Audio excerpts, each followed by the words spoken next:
Hi, welcome back to the farm. My name's Roz, also known as Passion Flower, and you'll find me here each week talking about my farming and creative life.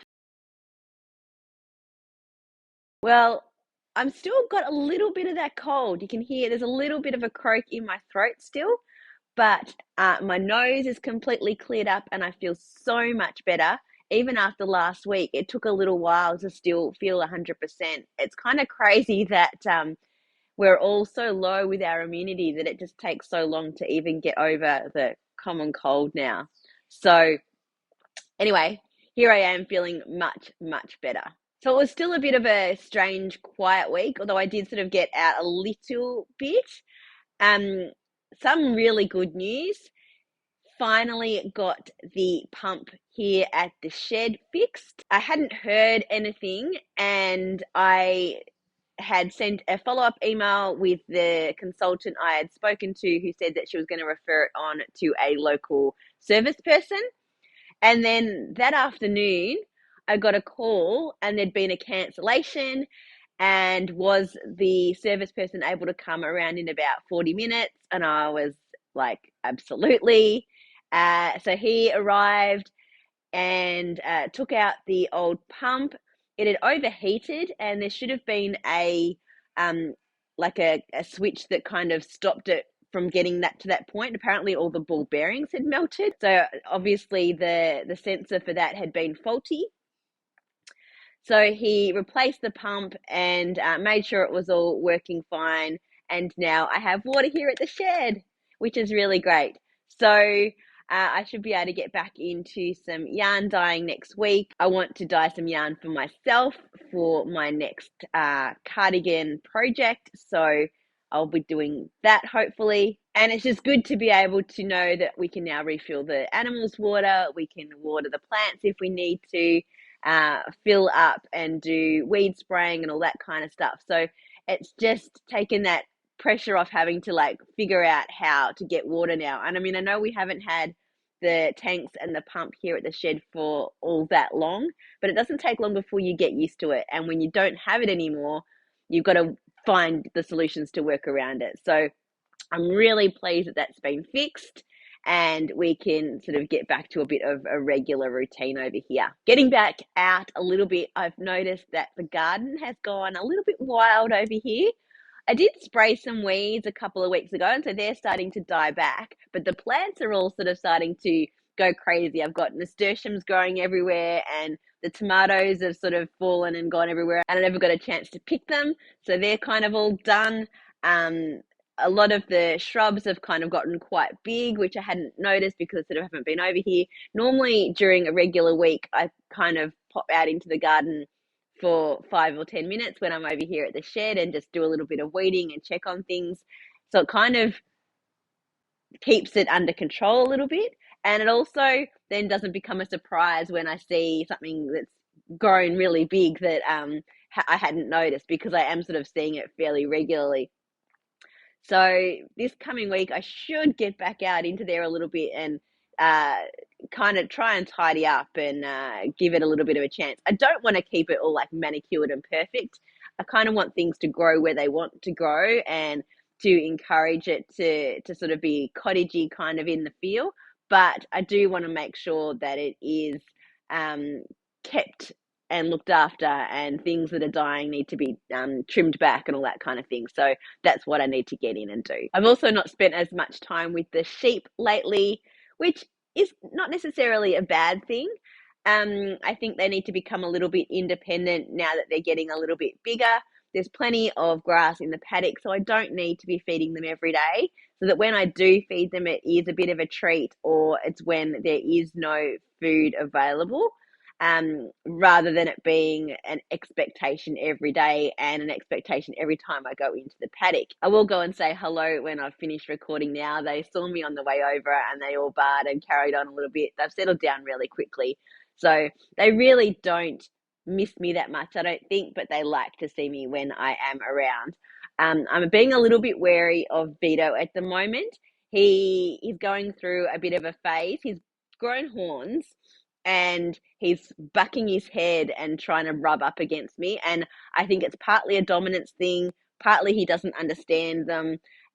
So I'm trying to keep my distance a little bit from him and not pat him and over stimulate him in that way, so that hopefully he can get used to the horns and get used to me being in there and not get jealous of the others, so that we can have a nice little happy flock. I'm wearing my flax this week that I finished in July last year. It only took me like 3 weeks to knit. It's a DK and it's nice and big and so comfortable. I've worn it before and I'll leave a link to my project notes below, but it's one of my favorites. And on a cold morning like today, it's the perfect jumper to be wearing. I have FOs to share this week. Well, one that I can show you and one that I can't, but that I'm going to talk about now, but you won't see until later. So first to the one that I really can't talk about. I have finished the knee-high socks for my sister. They look really great. I'm so happy with them. And I knit them up reasonably quickly. I enjoy knitting socks. They're my favorite thing to knit. And that lace pattern on the back of the socks is just so easy and a nice kind of break up from the just knitting round and around. And I found that it went by really quickly. So they are done. The other thing that I finished was my Spectra. I decided that I wouldn't continue on making it too long. So this is the number of wedges as per the pattern. So that's actually the end. So starting with the pure black of my hand spun and going through into dark blues, and then it finishes with a blue green at this end. So it's going to be a really comfortable scarf to wear. I think it sits really well around my neck. And I don't think it'll like fall off like some other scarves because it's got that sort of rounded shape. So that is done. So that means that I have a whole stack of that hand spun still left, that I didn't end up putting into that project. And I had it in my mind that everything was going to go into the one project, but I found another pattern that I think I will be able to use the rest of the yarn for. So I still have all of this one that was like the continuation of what was on the Spectra, and then I have this one as well. So that is quite a lot of yarn. And I still have a full ball of the Jover Queensland collection, the Silk Merino Tweed, and probably half. So I may need to end up buying a couple more of these or something else, but I'm going to continue to contrast this with the hand spun because I really like the way that it looks. And I am going to do another Stephen West pattern. Can you believe it? It is the honeycomb shawl. It starts with just a couple of rows and then it just grows and grows. And you can continue working as long as you like until you run out of yarn, which is perfect because that means I can use all of this. And I think the gradient will look really good with this being broken up through it. So it'll probably end up being more like a schlanket, a big kind of shawl blanket thing, hopefully. I want something really big and snuggly. So that is about to be cast on as my next project. And I'm really excited that I found it. As I said, I wasn't actually intending to do another Stephen West pattern, but I was looking for different ways to use the yarn, and I found the honeycomb stitch, and there were some blankets and there was some cowls and shawls, but all of them were about, they had to like weigh it to figure out how much to do before you started decreasing. Or with a blanket, it's really hard because you're not sure how wide you should make it so that you still get the length with the amount of yarn that you have. So this pattern, literally, you just increase as you go, and you can just keep increasing and knitting until you run out of yarn. So that's the one I'm going with. I'm also, now that I have water back here in the shed, thinking that I will dye myself a batch of yarn and make myself a Douglas cardigan, like I talked about last week. I looked for a whole lot of other things, and I actually went to Unwind last night, and I tried on someone else's Douglas cardigan, and the fit is really good. It's kind of a really sloppy fit. The sleeves kind of start down here. So you get like this sort of bunchy, slouchy feel about it. So I'm thinking that it might be what I'm after.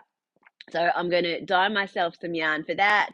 I'm going to do like a variegated for the body, and then I think I'll do solid trim around the bottom and around the neckline, and probably on the pockets as well. So that's kind of a work in progress, because I'm thinking about it, and I need to now dye the yarn in order to get that project going. So it may not be cast on next week or even the week after, but I'm pretty sure that's where I'm headed with that. Well, that's it for another week. Thanks for spending some time with me. If you're enjoying these videos, please give me a thumbs up and subscribe to my channel. And I look forward to seeing you next week on the farm. Bye.